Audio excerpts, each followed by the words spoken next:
নমস্কার বন্ধুরা, অনুপ্রিয়া কিচেনে আপনাদের স্বাগতম জানাই। আজকে আবার একটা নতুন ভিডিও নিয়ে চলে এসেছি। এই যে দেখুন বন্ধুরা, আপনাদের দাদা প্রায় 2 কেজি সাইজের একটা বড় একটা কাতলা মাছ নিয়ে এসেছে। আজকে এই কাতলা মাছ দিয়ে দই কাতলা রেসিপি করে দেখাবো। তো দেখুন, তার আগে আপনারা কাতলা মাছের সাইজটা একবার দেখে নিন। দেখুন বন্ধুরা, কত বড় দেখুন, মানে আমার যে হাতে যে তালুটা রয়েছে দেখুন, তালুটা বরাবর কত বড়, পেট মোটা দেখুন, পুরা 1 বিঘা হচ্ছে। এত বড় মানে 2 কেজি সাইজের কাতলা মাছ দেখুন, মাথাটা একদম পুরো 1 কেজি হয়ে যাবে। এত বড় একটা কাতলা মাছ। আজকে এই কাতলাই যে একদম দেখুন, এটা পাকা কাতলা মাছ, দেখুন লাল লাল হয়ে গেছে। দেখেছেন কাতলা মাছটা, দেখুন এখান থেকে লাল লাল কালার হয়ে গেছে, একদম পাকা একটা কাতলা মাছ। এই পাকা কাতলা মাছ দিয়ে কিন্তু দই কাতলা খেতে কিন্তু খুবই ভালো লাগে। আজকে এই পাকা কাতলা মাছ দিয়ে দই কাতলা রেসিপি করে দেখাবো। দেখুন দেখুন একদম লাল লাল হয়ে গেছে, দেখুন হালকা হালকা, একদম পাকা কাতলা মাছ হচ্ছে। এবার এই কাতলা মাছটা ভালো করে কেটে ধুয়ে পরিষ্কার করে নেব, তারপর রেসিপির দিকে যাব। প্রচন্ড ভারী মাছটা।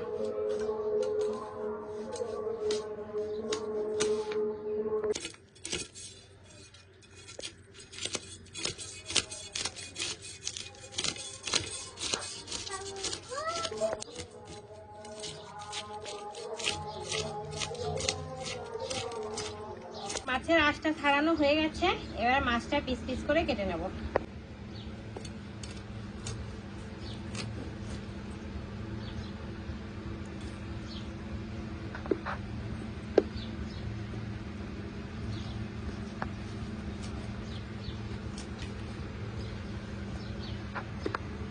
কাতলা মাছটা কিন্তু অনেকটাই বড়, পেটিটাও আছে অনেক বড়, সেজন্য আমি পেটিটা বের করে নিচ্ছি।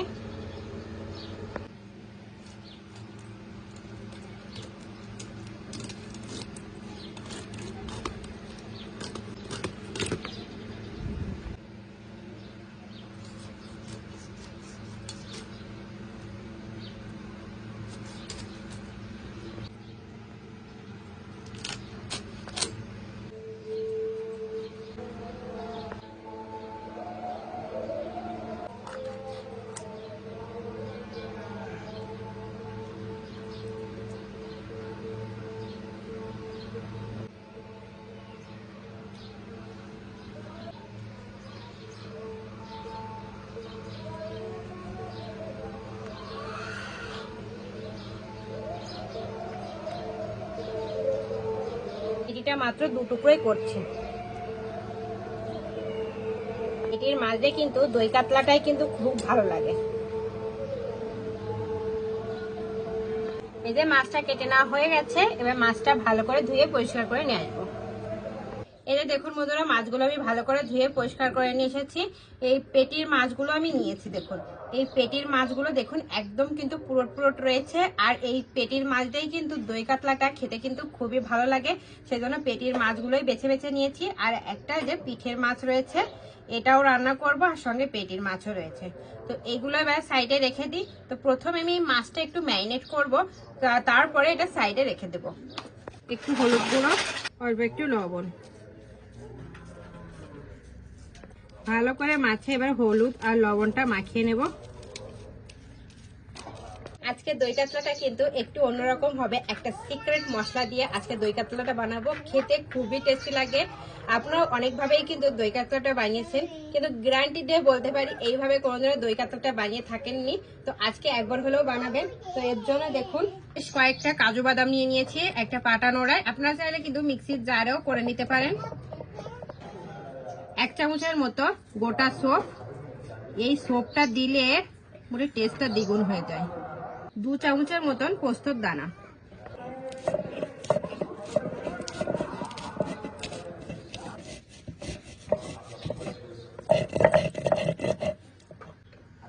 এই যে দেখুন বন্ধুরা, মশলাটা বাটা হয়ে গেছে, এবার এটা উঠিয়ে নেব।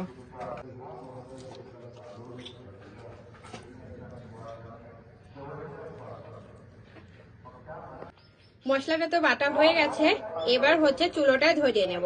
তার আগে চুলোর উপর কড়াইটা বসিয়ে দেব।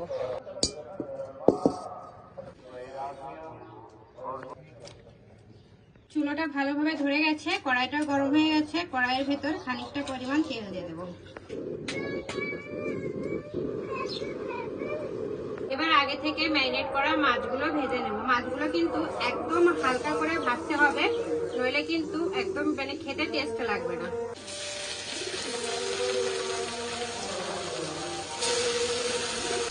ব্যাস এপিট করে দেখুন হালকা করে মানে তেলের উপর দিয়ে ব্যাস উঠে দিতে হবে, এরকম ভাজতে হবে।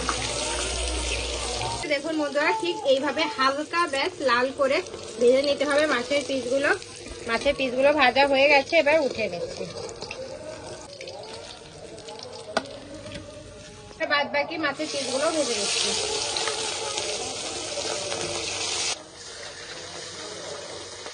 বাদ বাকি মাছগুলো কিন্তু ভেজে নেওয়া হয়ে গেছে, এবার উঠে নিচ্ছি। ওই একই তেলে একটা তেজপাতা আর দুটো শুকনো লঙ্কা ফোড়নে দিয়ে দেবো।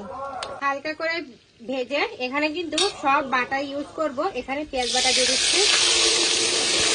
যতক্ষণ না পেঁয়াজ থেকে পেঁয়াজের কালারটা চেঞ্জ হচ্ছে ততক্ষণ কিন্তু পেঁয়াজটা ভেজে নিতে হবে। দেখুন বন্ধুরা পেঁয়াজটা কিন্তু ভাজা হয়ে গেছে। ঠিক এরকম অবস্থায় আদা রসুন বাটাটা দিয়ে দেবো। এখানে আদা রসুন আর কাঁচা লঙ্কা একসঙ্গে বাটা রয়েছে, দিয়ে দিচ্ছি। এবারে আদা আর কাঁচা লঙ্কা বাটা পেঁয়াজের সঙ্গে ভালো করে কিন্তু কষিয়ে নেব।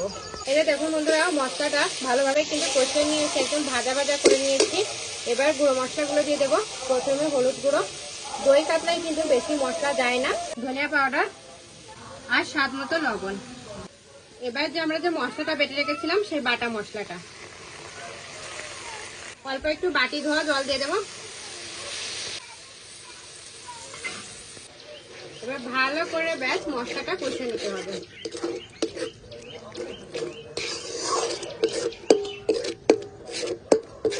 দেখুন বন্ধুরা উপর থেকে কিন্তু তেলটা ঠিক ভেসে উঠেছে। দেখুন একদম মশলাটা কিন্তু ভালোভাবে কিন্তু কষিয়ে নিয়েছি। আর চুলোর আঁচটা কিন্তু এখন একদম আমি অল্প করে নিয়েছি। এতে দেখুন মশলাটা একদম পারফেক্ট কষা হয়ে গেছে। ঠিক এরকম অবস্থায় আগে থেকে ফেটিয়ে রাখা টক দইটা দিয়ে দেবো।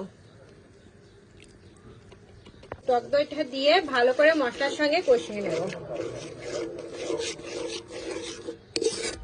টক দইটা মেশানোর পরে কিন্তু তারপরে চুলোর আঁচটা একটু বাড়িয়ে দেবেন।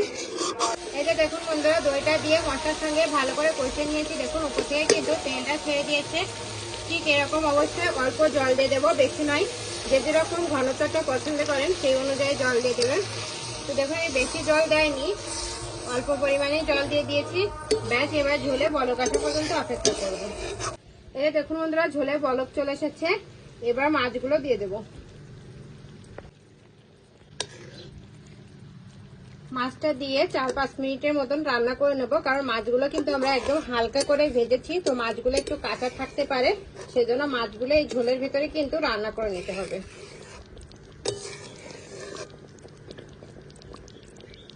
দেখুন বন্ধুরা দই কাতলা রেসিপিটা কিন্তু হয়ে গেছে, এখন নামিয়ে নিতে হবে। তো তার আগে অল্প একটু ব্যাস 1 চিমটির মতন গরম মশলার গুঁড়ি দেবো। উপর থেকে 4-5টা কাঁচা লঙ্কা। ব্যাস এবার এটা নামিয়ে নিলেই রেডি।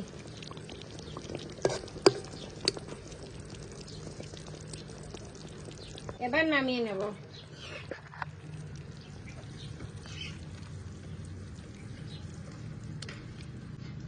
দেখুন বন্ধুরা দই কাতলা রেসিপিটা কিন্তু হয়ে গেছে।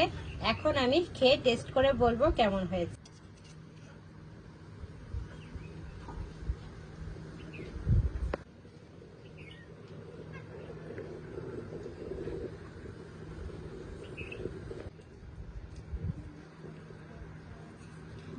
ভাজার আগে মাছগুলো একদম বড় বড় ছিল, আর দেখুন এখন রান্না করার পরে মাছগুলোর কিন্তু সাইজ কিন্তু একদম ছোট হয়ে গেছে। দই কাতলা রেসিপিগুলো কিন্তু পোলাওর সঙ্গে কিন্তু খেতে খুবই ভালো লাগে। আর দেখুন মাছটা কিন্তু একদম ফ্রেশ।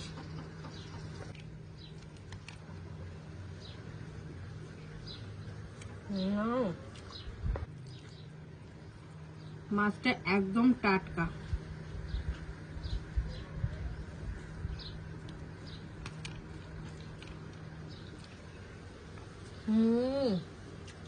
আজকের এই দই কাতলা রেসিপিটা জাস্ট ফাটাফাটি হয়েছে। আপনারা কিন্তু বাড়িতে একবার হলেও এইভাবে দই কাতলাটা বানিয়ে খাবেন আর আমাকে কমেন্ট করে জানাবেন কেমন হয়েছে। তাহলে আজকে এই পর্যন্তই। আমার এই রেসিপিটা যদি আপনাদের ভালো লাগে তাহলে অবশ্যই লাইক কমেন্ট শেয়ার করবেন। আমার চ্যানেলে যদি আপনারা নতুন হয়ে থাকেন তাহলে সাবস্ক্রাইবও করে দেবেন। আর হ্যাঁ, অবশ্যই পাশে থাকা বেল আইকনও প্রেস করবেন, তাহলে এরকম নিত্য নতুন ভিডিও সর্বপ্রথম আপনার কাছে যাবে।